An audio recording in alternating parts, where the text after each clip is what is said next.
المدینہ من صلی صلاة.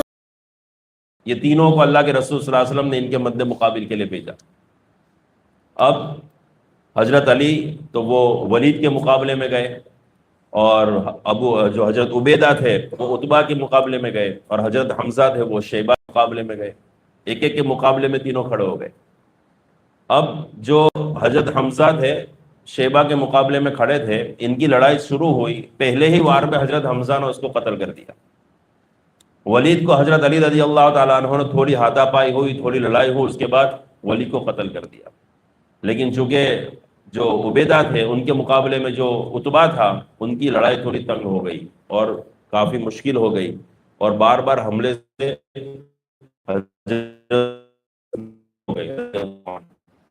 عتبہ کو بھی جہنم رسید کر دیا، لہوان کر دیا، اور ان کو اٹھا کر جلدی جلدی رسول صلی اللہ علیہ وسلم کے پاس لے آئے. یہ حضرت علی رضی اللہ عنہ اللہ کے رسول صلی اللہ علیہ وسلم کے حکم پر بدر کے اندر سب سے پہلے جنگ کرنے کے لیے نکلے. اب یہ سن ہجری 2 کے اندر جنگ ختم ہو گئی. رسول صلی اللہ علیہ وسلم فرمائی تھی کہ بڑے بڑے ابو جہل، عتبہ، شیبہ، یہ ساروں کو اللہ رب العزت نے جہنم رسید کر دیا. علی کی فرمایا بھی نہیں. اس کا بڑا دلچسپ واقعہ مولانا علی جلیل صاحب نے بیان فرمایا ہے. وہ کہتے ہیں کہ سب سے پہلے ابو بکر صدیق رضی اللہ تعالیٰ عنہ نے رشتہ بھیجا اللہ کے رسول صلی اللہ علیہ وسلم کو، تو اللہ کے رسول نے کوئی جواب نہیں دیا. پھر حضرت عمر رضی اللہ تعالیٰ عنہ نے رشتہ بھیجا، اللہ کے رسول نے کوئی جواب نہیں دیا. تو حضرت سلمان فارسی رضی اللہ تعالیٰ عنہ نے حضرت علی کو کہا کہ آپ بھی جاؤ، کیا ان بڑے حضرات کو منع فرما دیا تو میرے کو کہاں ہاتھ ہے؟ بولے کوشش تو کرو، لے کے جاؤ. فاطمہ کے رشتے لے آیا. اللہ کے رسول صلی اللہ علیہ وسلم نے کہا کہ انشاءاللہ، کہا کہ نہیں انشاءاللہ ہاں ہوتی ہے، سمجھ لو تمہارا رشتہ ہو گیا. تو مولانا طارق جمیل فرماتے ہیں کہ اللہ کے رسول صلی اللہ علیہ وسلم نے اس وقت ہاں نہیں کہا، پہلے اپنے گھر پر گئے، حضرت فاطمہ سے پوچھا کہ حضرت فاطمہ کہا کہ علی کا رشتہ آیا ہے، کر دو. حضرت فاطمہ نے اللہ کے رسول نے پھر مسجد میں آئے. مسجد میں آنے کے بعد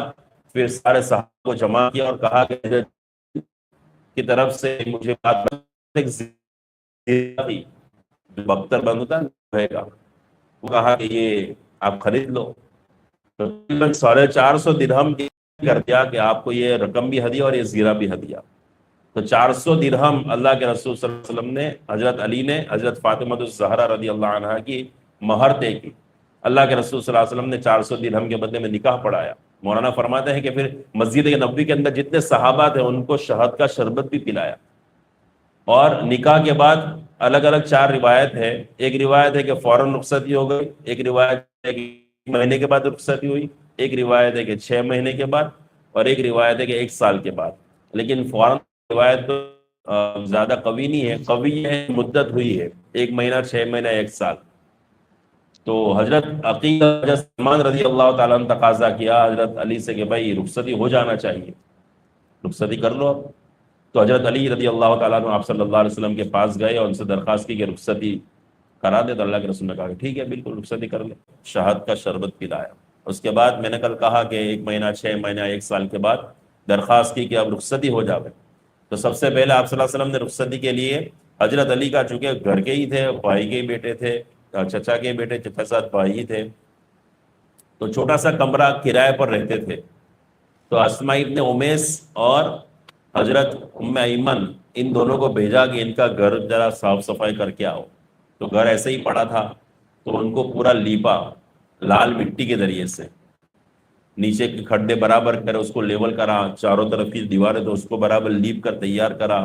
اور ان کے کمرے کے اندر کھوٹیاں لگائی کپڑے ٹانگنے کے لیے، جیسے کھوٹیاں ہوتی ہیں وہ سب کھوٹیاں لگا کر بالکل تیار کرا ان کا کمرہ.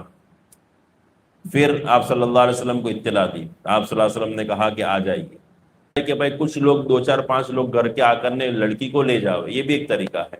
تو دونوں میں سے جس پر عمل کرنا چاہے کر سکتے، لیکن زبردستی کسی ایک کو ٹھوپ دینا کہ نہ، سنت طریقہ یہ ہے کہ ہم تمہارے لڑکی کو تم چھوڑ جاؤ، یہ غلط ہے. اس طرح نہیں ہونا چاہیے دونوں میں سے. ہاں لیکن وہ نہیں ہونا چاہیے جیسے آج کل ہمارے یہاں کہ بھائی لگزریاں بڑھا کر جو بارات جاتی ہے، تو وہ تو غیروں کا طریقہ، وہ نہیں. بھائی کتنے لوگ آئے تھے؟ 3 لوگ تھے، علی، سلمان اور عقیل. تو ویسے ہی گھر کے 2 4 5 آدمی ایک گاڑی میں بیٹھ کر چلے جاؤ اور لڑکی کو لے کر آ جاؤ، تو یہ صحیح طریقہ ہو جائے گا۔ تو یہ تینوں حضرات گئے آپ صلی اللہ علیہ وسلم کے پاس، آپ صلی اللہ علیہ وسلم نے حضرت علی کو گھر میں بٹھایا اور حضرت فاطمہ کو بٹھایا، اور آپ صلی اللہ علیہ وسلم نے ایک پیالہ منگوایا پانی کا، اور اس پانی کے اندر آخر کی 2 صورتیں قل اعوذ برب الفلق قل اعوذ برب الناس پڑھا، اور پانی پر دم کیا، اور وہ پانی دونوں پر چھڑکا، دونوں کے سر کے اوپر، آگے کے حصے، پیچھے پیٹھ کے اوپر پانی چھڑکا۔ اور پھر اچھا اس سے پہلے حضرت عائشہ اور حضرت اسماء ابن امیس ان کو کہا کہ دیکھو میری بیٹی فاطمہ مجھے اس سے بہت پیار ہے، اس کو دلہن کی طرح تیار کرو، تو باقاعدہ ان کو تیار کیا حضرت فاطمہ کو، اور اللہ کے رسول کے کہنے پر تیار کیا۔ تو اس سے پتا چلا کہ شادی کے دن دلہن کو تیار ہونا یہ بھی آپ صلی اللہ علیہ وسلم کی ایک حکم میں سے حکم ہے، کہ آپ صلی اللہ علیہ وسلم نے حضرت فاطمہ کو حضرت عائشہ کے پاس سے تیار کروایا کہ میری بیٹی فاطمہ کو تیار کرو، تو یہ دلہن بنتے ہیں، تو یہ جائز، لیکن جائز طریقے پر دلہن ہو، ایسا میک اپ ہو جس سے نماز وضو ہو جاتا ہو، اور سارے جو کام ہوتے وہ اس طرح کے خلاف شریعت نہ ہوتا ہو، یہ جو آئی بروز ہے وہ نہیں بناتے ہو، حد سے زیادہ بال کٹنگ نہ ہوتے ہو، اور ہاتھ پیر کے جو بال ہیں وہ مسئلہ الگ ہے، اس میں بعض مرتبہ گنجائش بھی دی ہے مہندی لگانے کے لیے، لیکن جو آئی بروز وغیرہ ہے تو وہ نہیں بنا، خلاف شریعت کام نہ کر کر اگر دلہن کی طرح تیار ہوتے ہو تو یہ جائز ہے، بلکہ بہتر ہے، اور اللہ کے رسول صلی اللہ علیہ وسلم نے کروایا۔ تو حضرت فاطمہ تیار ہو گئی، پھر آپ صلی اللہ علیہ وسلم نے عمل کیا، پانی چھڑکا، پھر ان کو رخصت فرمایا۔ اچھا رخصت کرنے کے لیے بھی یہ 3 آیت ہیں، آپ صلی اللہ علیہ وسلم نے حضرت اسماء ابن امیس اور ام ایمن ان دونوں کو واپس بھیجا ساتھ میں، یہ چھوٹی سی بارات جا رہی ہے، 3 لوگ یہ ہے اور یہ دونوں مستورات ان کو چھوڑنے کے لیے گئے، رخصتی ہو گئی۔ پھر دوسرے دن آپ صلی اللہ علیہ وسلم نے حضرت علی سے کہا کہ ولیمہ کراؤ، اور بیچارے حضرت علی ان کے پاس کچھ بھی نہیں ہے، تو حضرت سعد ابن ابی وقاص رضی اللہ تعالیٰ عنہ نے کہا کہ اللہ کے رسول میرے پاس ایک بڑا جانور ہے، اللہ کے رسول نے کہا، انہوں نے پیشکش کی کہ میری طرف سے یہ ہدیہ، اس کو ذبح کر لو، تو اللہ کے رسول صلی اللہ علیہ وسلم نے ذبح کروایا۔ پھر اپنی طرف سے حضرت علی کو پیسے دیے درہم، کہا کہ 5 درہم کے چھوارے لے آؤ، 1 درہم کا گھی لے آؤ، اور 3 درہم کا شہد لے آؤ، ٹوٹل 8 درہم نہیں 9 درہم دیے، اور حضرت علی یہ تینوں چیزیں لے کر آئے، اور اس کے ذریعے سے آپ صلی اللہ علیہ وسلم نے ایک ڈش بنوائی، سویٹ ڈش، جیسے آج ہمارے یہاں میٹھا کھلاتے ہیں نا، یہ آپ صلی اللہ علیہ وسلم نے حضرت علی کی شادی میں کروایا، میٹھا بنوایا ہے، چھوارے، شہد اور گھی ڈال کرنے، تو یہ مٹھائی بنی، اور وہاں پر وہ قورمہ ٹائپ کو سالن ٹائپ بنایا، چھترے کا جانور تھا اس کا، اور وہ تقریباً ہوگا 15-20 کلو کے آس پاس ہوگا، لیکن آپ صلی اللہ علیہ وسلم نے حکم دے دیا سارے مدینہ والوں کو کہ اعلان کر دو کہ آج سارے مدینہ والوں کو حضرت علی کی ولیمے کی دعوت، اور خود دیکھ پر اللہ کے رسول صلی اللہ علیہ وسلم بیٹھے، اور نکال کر اللہ کے رسول صلی اللہ علیہ وسلم جتنے لوگ آ رہے ہیں کھانے کے لیے سب کو کھلا رہے ہیں، چونکہ اللہ کے رسول ہے، برکت ہے، سارے مدینے نے کھا لیا، لیکن برتن میں سے کھانا کم نہیں ہوا۔ یہ بار بار یہ دیکھا گیا ہے معجزہ کہ جب بھی ایسی تنگی ہوئی، ایسے حالات ہوئے، تو اللہ کے رسول نے جب خود نکال کر دیا ہے تو اس میں ایسی برکت ہو گئی، کھانا میں کمی نہیں آئی۔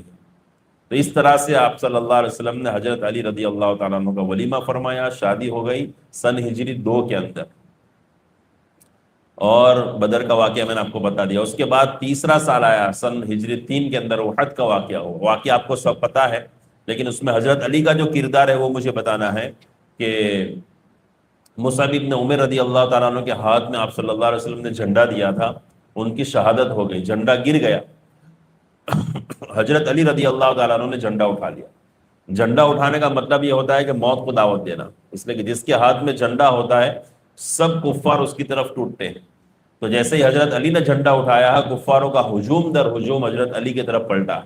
لیکن مجال ہے کہ حضرت علی کے پاس سے کوئی جھنڈا پھینکوا سکے،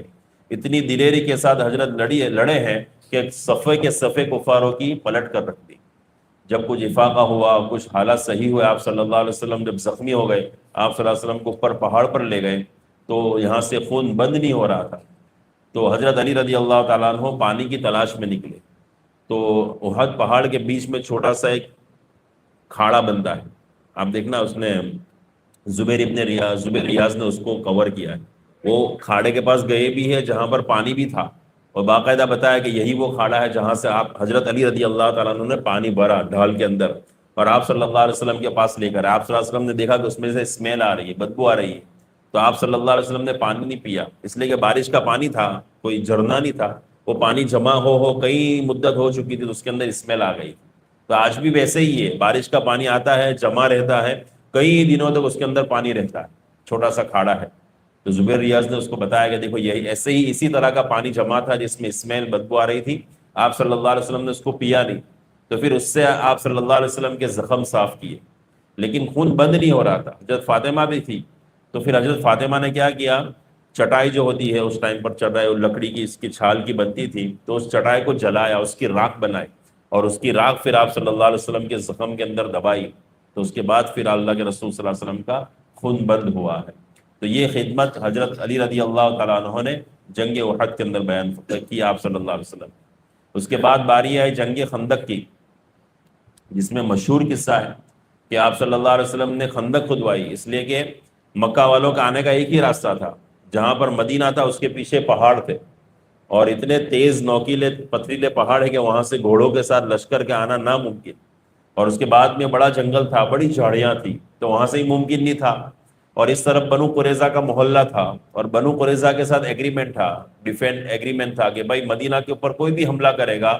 چاہے مسلمان پر کرے چاہے یہودی پر کرے، ہم دونوں مل کر اس کو ڈیفینس کریں گے، ہم اس کا مقابلہ کریں گے۔ تو ان کے ساتھ بھی ایگریمنٹ تھا، تو اطمینان تھا کہ یہاں پر بھی کیا ہوگا، یہاں سے بھی کفار آ نہیں سکتے، ایک ہی راستہ تھا سامنے کا۔ تو کہا کہ اب یہاں پر کیا کرے، تو حضرت سلمان کی رائے پر آپ کو قصہ پتا ہے کہ خندق کھودی گئی، 30 فٹ چوڑی تھی اور 10 فٹ گہری تھی، اور یہ صحابہ کو تقسیم کی اور ساری خندقیں کھودی گئی آپ صلی اللہ علیہ وسلم۔ آج بھی ہے نشانات،